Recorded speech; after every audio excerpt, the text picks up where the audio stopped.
Steve, it's been an amazing week for the club. We've announced 2 brand new signings. Obviously, first up, Cam Scott, and then yesterday evening we announced the 4-year deal for Ole Russell. First off, just talk to me about how excited you are to get these 2, especially over the line.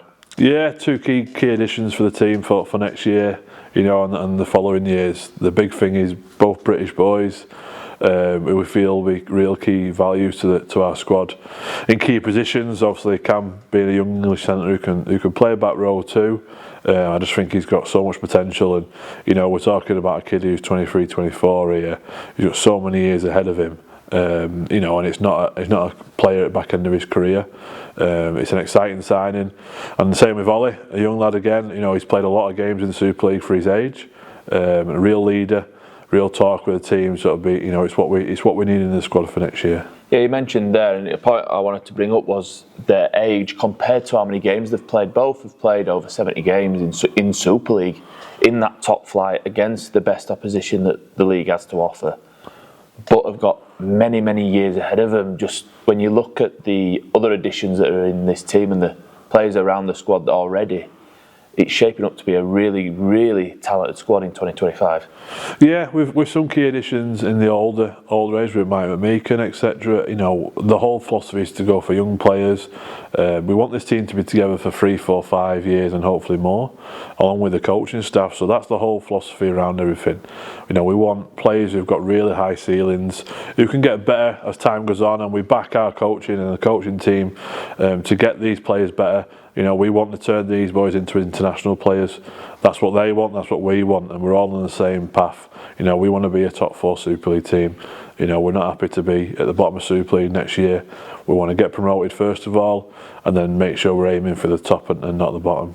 Ollie coming in on another 4-year deal obviously brings him in line with Mike McMeekin and Tom Johnson, 2 players who are already established England internationals. Ole Russell's obviously played for England Knights in his past and not quite made it to the full England side, but is that something that you can see in his future? Obviously, you'll have signed him hoping that he's going to kick on and develop into a really top grade halfback. Yeah, 100%. He's one of the bright English talents, that we know that's in the game. He's played for England Knights. He's a bit different for an half. He's a little bit tougher. He doesn't mind defending. He's got a bit of fire in his belly, which we feel as a team we need. Every team needs that. But especially you don't normally get in halfback. So when Ollie was available for next year, he's someone we had to get. We see huge potential in him, real leader of the team. And he's dying to get going next year and really make a stamp on our team and this club. Cam Scott comes into a team that's already got a great young talent at centre. Obviously, Oly Pratt's been really ripping up some trees this year and has gone on and really kicked on and developed, bringing in Cam in alongside him, and it's becoming a bit of a nice little 1-2 punch in that centre position. Yeah, 100%. We're actually we'll end up having a wealth of young English centres, and again, we've talked about English players a lot in this. That's the whole thing we want to do. We want to get obviously the right overseas players in, but really build our squad around the English talent, and again players with high ceilings. That's what we're wanting to do, and it's exciting for Oly Pratt to be challenging Cam and learning off Cam. Cam's played a lot of games for his age. Ollie's played a lot of games this year and last year for York on loan. So we're starting to build a real good squad here, who we believe has got a real chance. We last spoke just after the signing of Mike McMeekin and before the return of Tom Johnson was fully confirmed, obviously heavily rumoured around that time, and has been and was for a lot of this year. Bringing Tom back home almost to Wakefield Trinity must have been quite a feather in your cap, especially early on in your career here at Trinity. Yeah, he was one of our number 1 targets alongside Mike McMeekin. In my opinion, he should have never left here. This club won't be getting rid of players anymore, won't be selling players, and sometimes we have to rectify things that have happened in the past. So bringing Tom back was, a priority. What Matt Ellis wanted, we all wanted. So, we made sure it happened. And like I said in the fans forum, we feel like he's home here. He can grow. He's got the next 4 years here. We've got a genuine England international player that, with him and Mike. The last time that would have happened, it'd have been a long, long time ago to actually attract an English player to Wakefield Trinity. So that's where we're going. And all the signings that they're on board with the belief and the project we're on, and a special journey. Alongside these signings, we've managed to secure a few players that are currently at the club. You moved very quickly to re-sign Kai Rodwell to a long-term deal. Thomas Doyle's re-signed for another couple of years, which obviously he's never played in Super League, but you've seen a lot of talent, and I'm sure fans have been really excited by the re-signing of Doyle. He's really kicked on this year, and how pleased are you for his first year in a full-time environment to have shown the performances and developments that he has done? Yeah, I've seen obviously Tom Doyle from afar. I always thought he was a tough competitor. He's one of them players, once you actually get in your environment, you really appreciate. And I think he's actually gone on different levels this year, and I still think he's got levels to go up and up and up going forward. He's talking about his passing game. It's as crisp as I've ever seen it now since we've been here. And I just feel like he's going to keep getting better and better. So, really pleased to tie him down for a longer term deal. And on Kai's the same.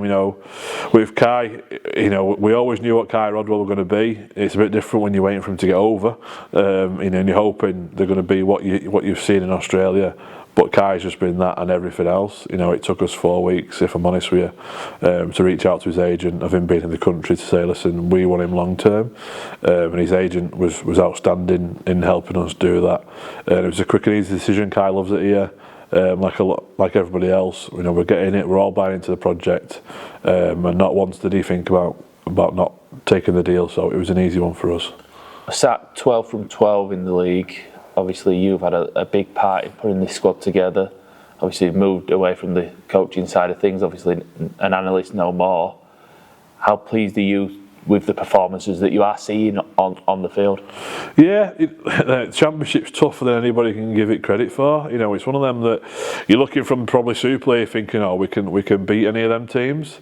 But when you're going up against Barrow this week, for example, and it's a tough old game. You go to some grounds I've not been for years, and I'm only young myself, so some of these players wouldn't have played anything like it. I think the performances have been great. I think they've been outstanding. Learned a lot about different players. There's been games where we've had to win differently. We've had to go a little bit more direct. Seeing the game at the weekend, Halifax score a lot of tries out wide, so it's nice to learn about different players. We're still learning about players. We feel like we've played a lot of games and we've still got a lot to go, so it's one of them that we're still learning, but from a performance point of view, we couldn't, any Wakefield fan couldn't be happy with our performances at the minute. Looking ahead then, the fans will be obviously excited by these new signings, but forever fans are always wondering what's next as well. So just a little word to the fans of potentially what is still to come ahead of that 2025 season and in terms of signings. Yeah, I've seen a lot of numbers about how many is left to go and all the rumours and stuff like that, and the big thing is not believing the rumours. There's a lot of media in Rugby League and a lot of rumours, and we're excited. We've still got a lot more to announce. We're still 4 or 5 players away from what we've already secured. That's not been announced, and we're still working on a couple of bits too. So, still exciting times for Wakefield. Obviously, a couple of re-signings from our current squad still yet to announce. With Thomas being out there already, and obviously Caleb too. So, a couple more, and Kai. So, obviously, a couple more of them, and we feel we're building a really nice squad going into next year. So, it's an exciting time for everybody.